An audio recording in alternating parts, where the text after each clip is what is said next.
तो आज की इस वीडियो में हम बात करने वाले हैं कि गवर्नमेंट टीचर कैसे बनते हैं, या फिर अगर कोई भी इस बात में इंटरेस्टेड है कि गवर्नमेंट स्कूल के टीचर बनने का पूरा प्रोसीजर क्या होता है, तो आज हम उसी की बात करेंगे। Hello guys, welcome to my YouTube channel Maddy math classes.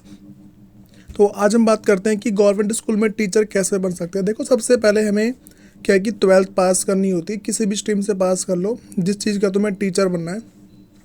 उसके बाद हमें नेक्स्ट जो है ग्रेजुएशन करनी होती है। ग्रेजुएशन में तुम बीए कर लो, बीएड कर सकते हो, या बीए कर लो, बीएससी कर लो, या फिर जाके बीकॉम कर लो, ठीक है, कुछ भी कर सकते हो। ग्रेजुएशन करने के बाद हमारे पास एक एग्ज़ाम होता है बीएड का, तो हमें उस बीएड के एग्ज़ाम को क्लियर करना होता है। देखो, अब जो बीएड हमारे पास क्या है, 3 टाइप के हैं। एक हमारे पास होता है 1 साल का, दूसरा है 2 साल का, तीसरा जो है वो 4 साल का है। तो बात करते हैं, देखो 1 साल का कौन सा है, 2 साल का कौन सा है और जो 4 साल का कौन सा है। इससे पहले हम बात करते हैं, टीचर हमारे 3 टाइप के होते हैं। एक होता है पीजीटी टीचर, नेक्स्ट होते हैं टीजीटी टीचर, और जो उससे नेक्स्ट है वो हमारे पास है प्राइमरी टीचर।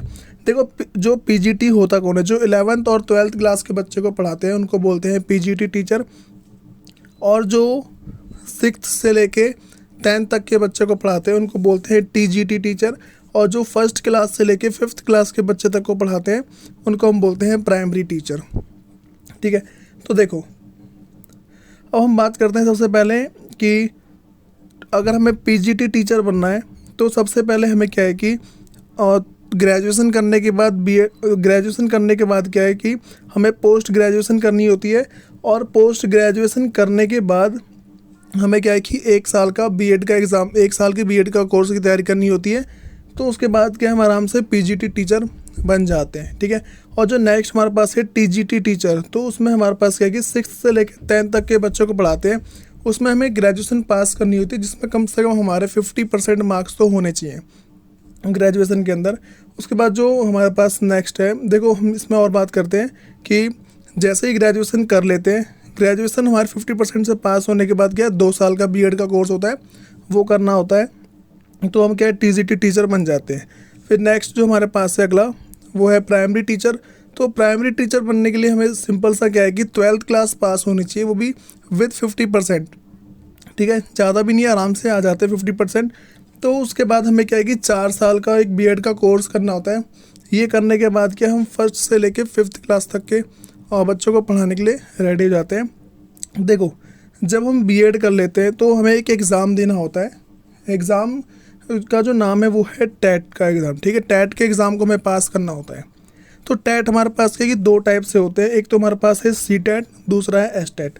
देखो, सी टेट के अंदर होता क्या है, सी टेट में अगर तुम सी टेट का एग्ज़ाम क्लियर करते हो तो पूरे इंडिया में किसी भी जगह तुम टीचर के लिए अप्लाई कर सकते हो। और अगर तुम एस टेट का जो एग्ज़ाम है, ठीक है, उसको अगर पास करते हो तो तुम सिर्फ क्या है कि स्टेट लेवल में, ठीक है, जैसे मान लो सिर्फ दिल्ली के अंदर पढ़ाओ, या फिर सिर्फ हरियाणा के अंदर पढ़ाओ, सिर्फ एक स्टेट तक ही पढ़ा सकते हो। सिर्फ उन्हीं स्कूल में जब वैकेंसी निकलती है तो वहीं पे अप्लाई कर सकते हो, अदरवाइज़ नहीं कर सकते। देखो, पहले क्या होता था कि टेट का एग्ज़ाम पास कर लो तुम टीचर बन जाओगे, ठीक है।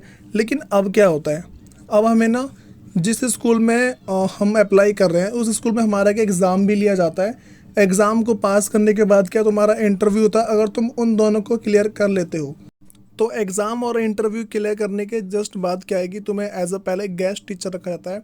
तो उसके बाद ना तुम्हें 1 साल या 2 साल या हो सकता है 3 साल, जब तक पूरा सेटिस्फाई नहीं हो जाता कि तुम कब तक गेस्ट टीचर रहोगे, मतलब कि तुम्हें परमानेंट स्कूल में नहीं करते कि हाँ भाई तुम परमानेंट हो जाओ। तुम्हें परमानेंट उस टाइम करते हैं जब तुम्हारा रिजल्ट स्कूल में अच्छा आना शुरू होता है, तुम्हारा पढ़ाया हुआ बच्चों को ठीक ठाक समझ में आता है, तब जाके तुम्हें क्या स्कूल में परमानेंट किया जाता है, अदरवाइज़ नहीं किया जाता। गाइस, अगर आपको मेरी वीडियोस वगैरह अच्छी लगती है तो मेरे चैनल को सब्सक्राइब करो।